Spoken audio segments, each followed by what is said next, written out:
Hello. Hello. Got me big coat on despite the sunshine. Oh, I know. Well, my goodness me. I went up north for a few days and then up north. It was beautiful. Oh, right. It was absolutely The beautiful. cliché's not true.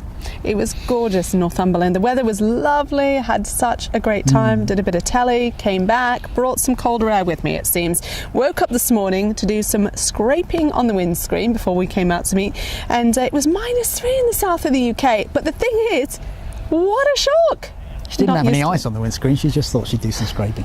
Anyway, yeah, I mean, it has been a shock, and that's because, frankly, it's been such a warm October. The stats aren't in yet, but they very soon will be, and they will show that this October has been one of the warmest for many, many, many years. And that's kind of lulled us into a sense of summertime nonchalance. Yeah, and the cold air arrives, wallop. Do you know, the funny thing is, though, of course, it will be nowhere near as warm this Halloween as it was in 2014, the warmest Halloween on record, lest we forget, 23.6 Celsius. Remember, we were sweating in our costumes as we went trick-or-treating. Do you remember? No, but she likes a good stat, this one.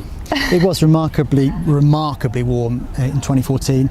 This time around, I think for Halloween, you know, fairly banal, mild, no great dramas from the weather. Dry no great for most shocks places. from the weather. It won't be dry in northern bits of Scotland, northwest Scotland, but most of the places will be dry.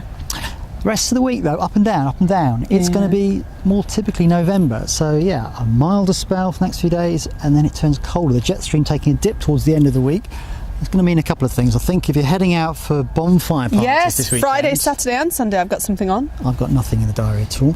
Yep. Expect some rain, so layers and waterproofs, because rain and then in the wake of that cold air spreading back in again, and I reckon by sort of this time next week we'll be waking up to frost again. So up and down. I don't mind it when it's dry and it's cold, and the sun's beating on us now, but it is quite cold. But I cannot stand it when it's damp and wet and cold. That's horrible, isn't it? It's just... Well, you're going to be indoors, aren't you? Hiding indoors. No such thing as bad weather, inappropriate clothing. But listen, you can't be right about it not being too cold, because I've read the headlines. You've probably read them too, right? We're all in for a terrible winter. It's going to be freezing cold. You know, Arctic blasts, -11. We're all going to die. Right. I've read it. Cut you down in your pride.